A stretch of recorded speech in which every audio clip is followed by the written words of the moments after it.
everybody, Paranormal Phil here, and tonight we're going to answer some questions that people have had about the paranormal.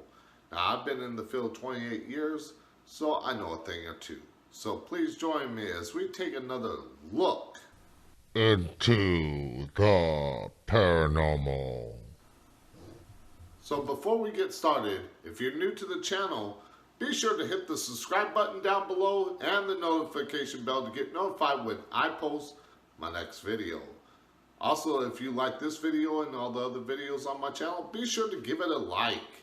So let's get started into these questions. So the following questions I'm going to be answering are from Yahoo Answers. Now, there are some strange questions on there, and believe it or not, there are the skeptics on there, but I've been in the field 28 years, so I'm not going to do these people wrong. So here are the questions. Have you ever experienced anything that can easily be called paranormal or otherwise supernatural that cannot be explained by science? So for this first question, yes, I have seen things that cannot be explained by science. Many things at the David Ullman house. Of course, I can see the spirits. I can communicate with them. So, yeah, I've seen a lot of things. But there are things that can be easily disproved. I hate using the word debunked. So there are a lot of things that can be disproved in the field. But there are times that I've seen things, and of course, I'll use the skeptic side of me to go to whatever happened. If somebody else saw it and we got it on camera, I'll go and check it out and make sure that there was no way that that could be moved or anything like that. So I check on that. Now, for like knocks on walls, I always tell people, look at the terrestrial explanation first before you say it's paranormal, because that could be animals in the wall, it could be water flowing through the pipes, whatever.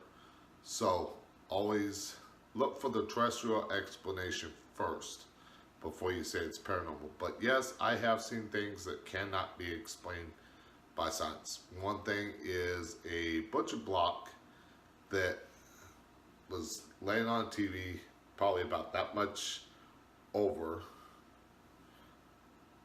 like it was like this on the TV, but it was only about that much over it. I'm just trying to kind of give you an idea of how much it was over. But the guy's backpack never touched it, and it lifted up and turned and twisted and fell. Now, there was nothing behind that wall, but there are going to be those people that would say, no, there was somebody behind the wall to do that. No, there wasn't. I know, as I was there, there was no way for anybody to stand behind there to do that.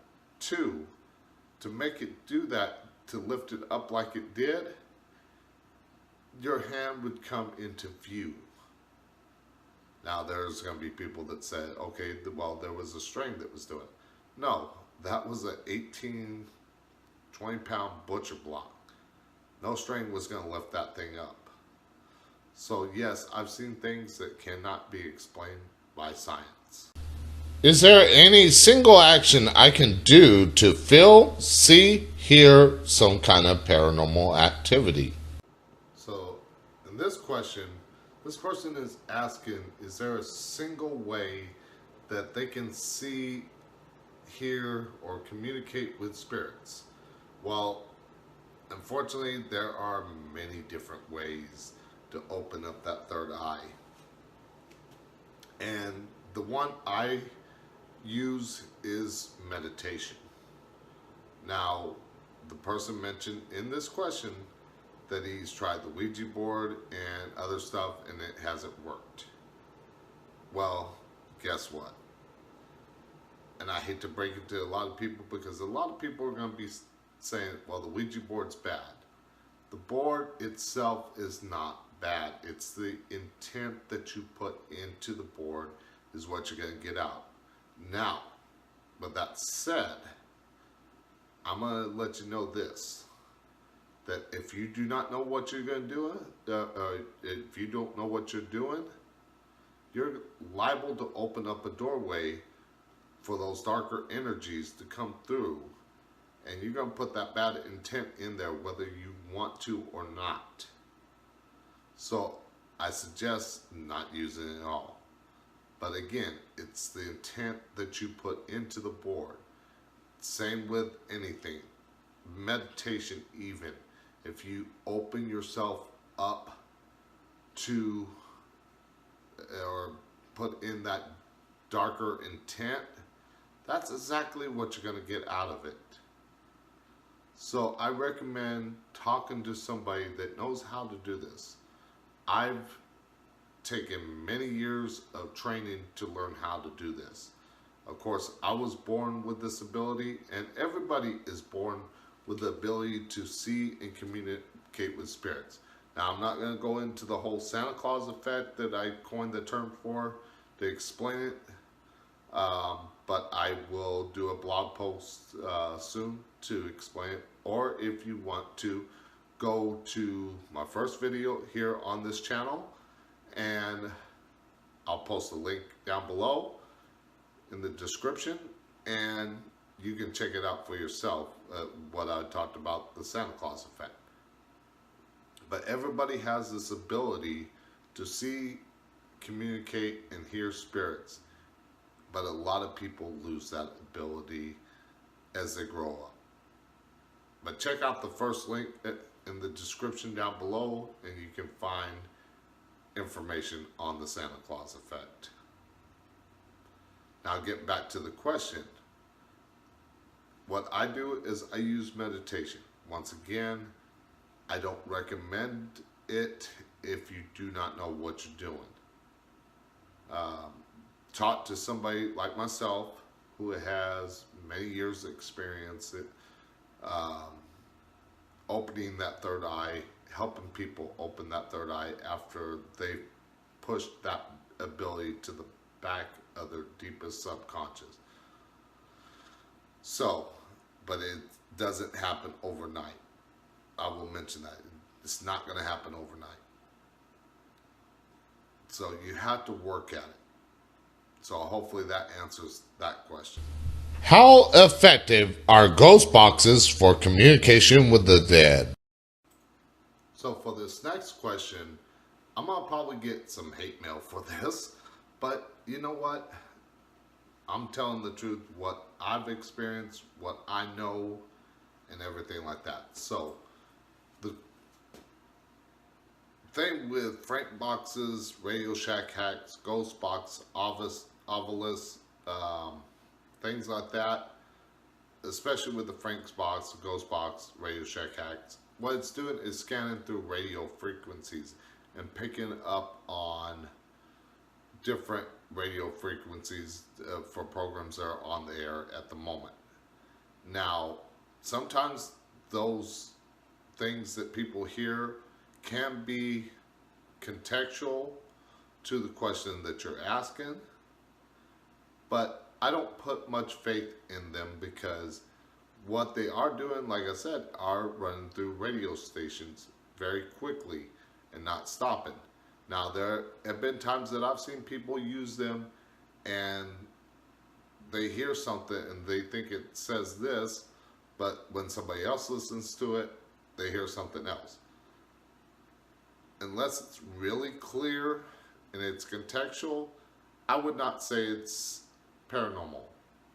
And I would not rely on it. Again, with like the Ouija board, with this also, it is the intent that you put into it. But again, I don't put much faith in these. I rely on my own abilities, of course, being a psychic, empath, and a light worker. But don't go out there believing everything that you hear or see. Question it. So again, calm down. Don't send me hate mail. This is just my opinion on it. Now, I'm not telling you don't use these devices because that's not what I'm here to do. But I'm telling you what I've experienced, what I know of these things. So hopefully this helps you. Can opening third eye be dangerous? Okay, so with this question, we're going to go back to a couple of questions back when I talked about opening the third eye. Yes, this can be very dangerous. You're opening yourself to things that you might not understand. You'll see things that might frighten you and scar you for life. So, yes, you can open yourself to those darker entities, as I say them. Some people call them demons. But, yes, it can be very dangerous, especially if you do not know what you're doing. You're very vulnerable if you're especially brand new to it. You can be very vulnerable to the spirits affecting you. I don't want to say attacking or anything like that. I want to say they will affect you. I'll give you an example. There was a tour at the Omen House in Beverly Hills that I was at. This one lady, she was brand new to her abilities. Went into this house that had a little bit of a darker energy to it. Not dark entities, but darker energy to it. And she wasn't the only one, but there were multiple people that came out of that house feeling physically ill. So yes, these spirits, if you're open to it and you don't know how to shut that door to the spirit world, or you open it inadvertently without knowing what you're doing, yes, you're very vulnerable to being affected by the spirits. So again, if you want to learn how to do this, I do teach people, but it ain't free, and it doesn't happen overnight. So there are many ways that I teach this, but meditation is one of the ways that I do it. Again, don't try this at home unless you know exactly what you're doing. So the answer to this question, yes, it can be very dangerous. Is it very dangerous all the time? No. But you are opening yourself to the spirit world, and you can be very vulnerable to it. How can I invite a demon into my house?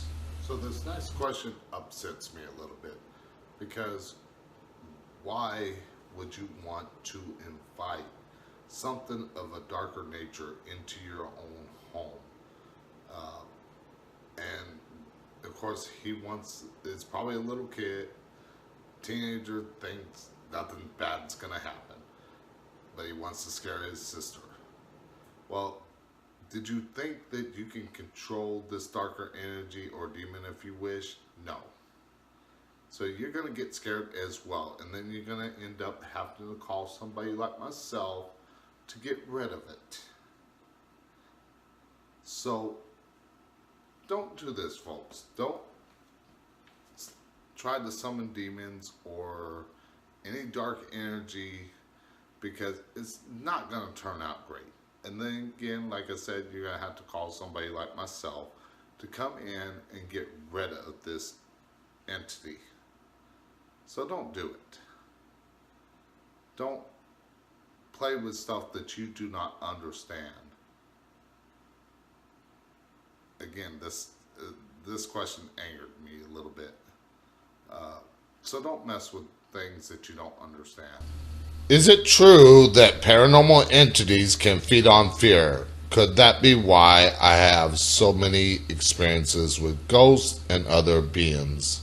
So yes, these entities, especially the darker ones, can feed off of the fear that you put out there.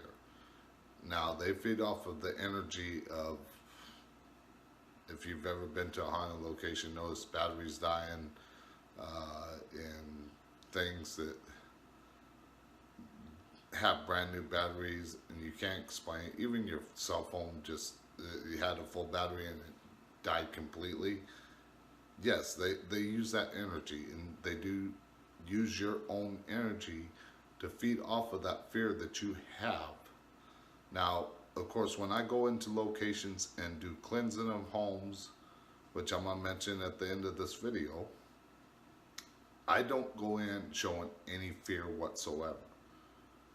And that's why I'm so successful in doing it, because I go into these locations no matter how dark the energy is. I go in showing no fear, and I don't show them that I'm scared of them. And that's why these entities run from me. So, yes, it is true that paranormal entities, especially the darker ones, can feed off of your fear. I think there is a ghost in my house. What should I do? Now, if you think there is a spirit inside your home, or a ghost, however you want to call it, if it's not causing you any harm or anything, or you to lose sleep or anything like that, or mainly harm, just be firm with the spirit. Say, this is my time and space. This is not your time and space. And ask the spirit to leave politely. Don't provoke the spirit. Don't get angry with the spirit. But just basically say, this is no longer your time and space. This is now my space. And if it is something that is not harming you or anything like that, don't let it bother you, because usually it might be somebody, a loved one that has passed on, that's just trying to get your attention. Now, if it is malevolent, something that is of a darker nature, then my best bet for you is to contact a team in your area, a reputable team, not one that's going to charge money for their services, because if they charge for their services, then they're not the team that you want to contact. Now, get them to find out what's going on, what kind of spirit it is, and if it is something of that darker nature, seek out one that has somebody that can do cleansing of the home to get rid of that spirit, that darker spirit. But first try it, and again, if it is something that is not causing you any harm, don't let it bother you, but just let the spirit firmly know, this is no longer your time and space, it is now my space. But if you think you need to, contact a local team in your area and get them to come in and see what you have there with you. I hope this helps. How can I get rid of a demon? Okay, so in this question, somebody has something of the darker nature in their home. Now, if you messed up and invited this darker energy into your home, then like that kid that wanted to summon a demon just to scare his sister, one, you're stupid. Two, what I recommend for you is to contact a team or a demonologist, whatever your faith is, somebody that has the experience of cleansing the home of these darker energies. Now, I do it because I'm a light worker.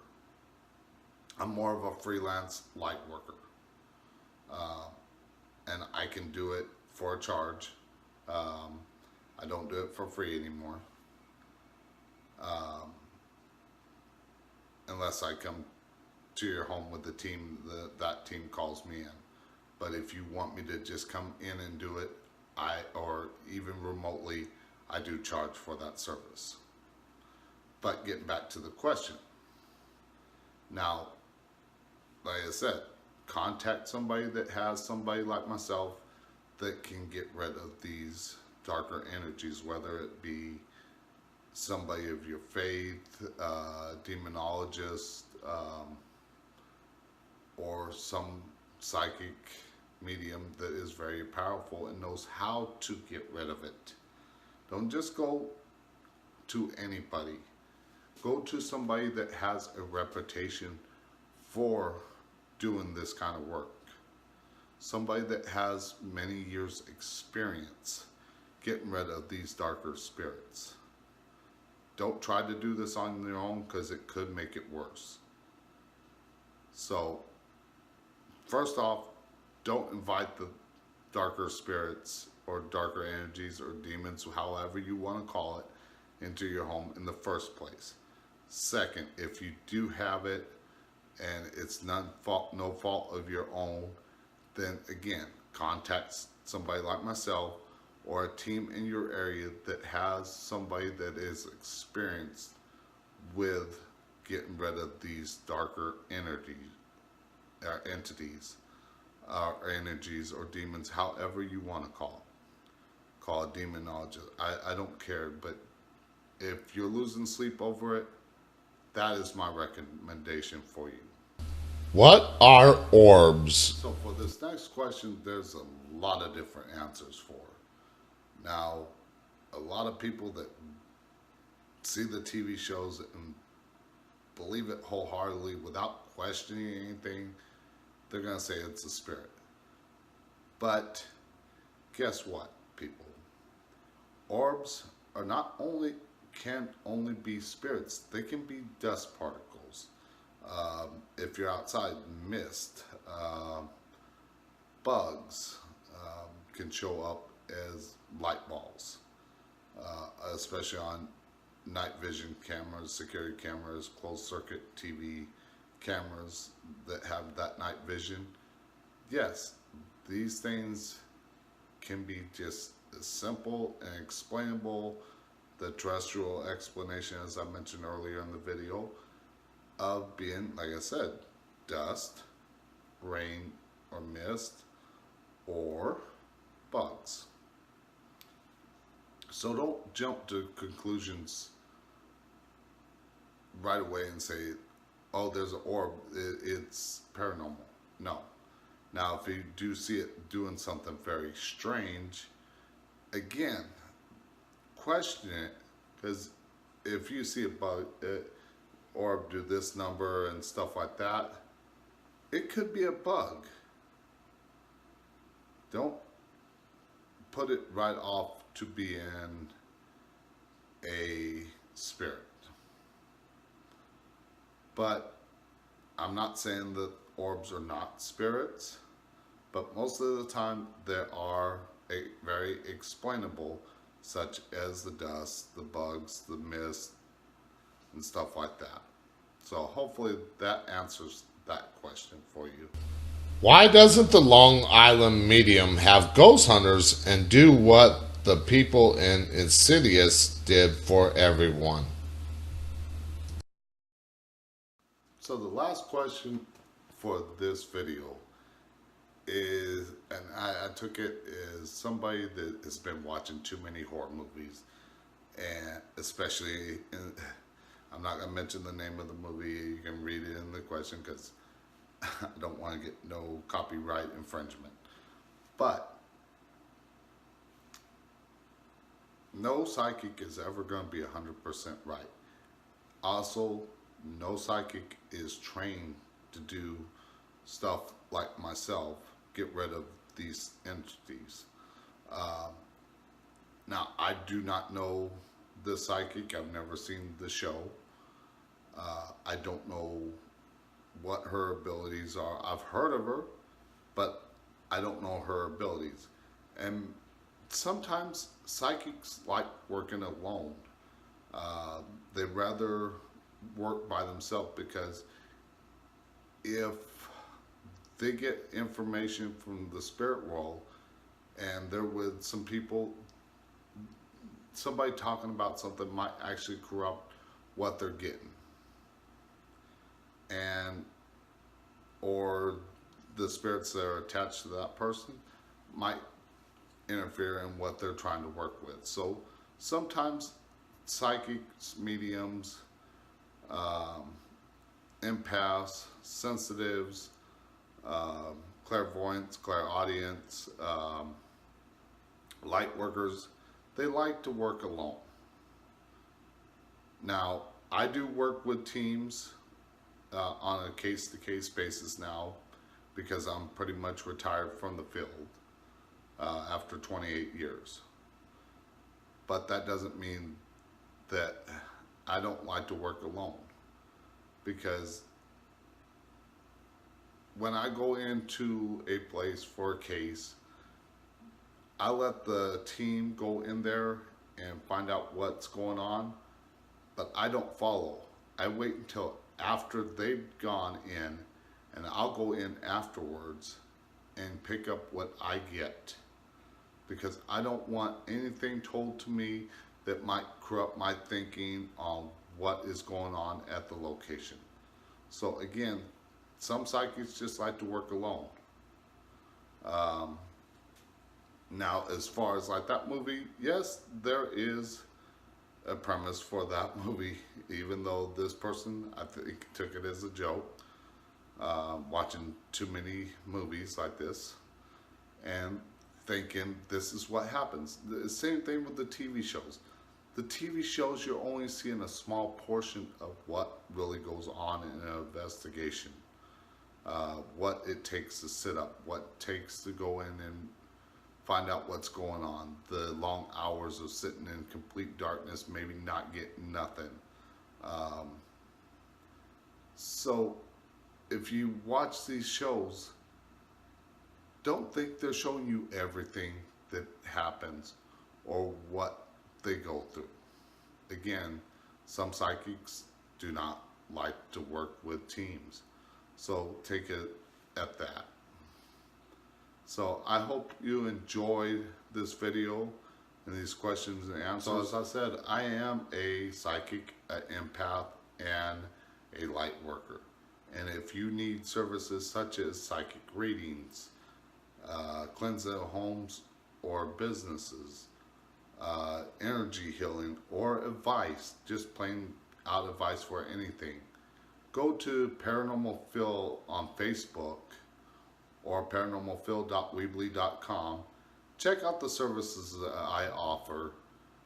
Again, they're not cheap, they're not free, but you will get somebody that has been on many cases, has a reputation for doing this kind of work, and is very successful.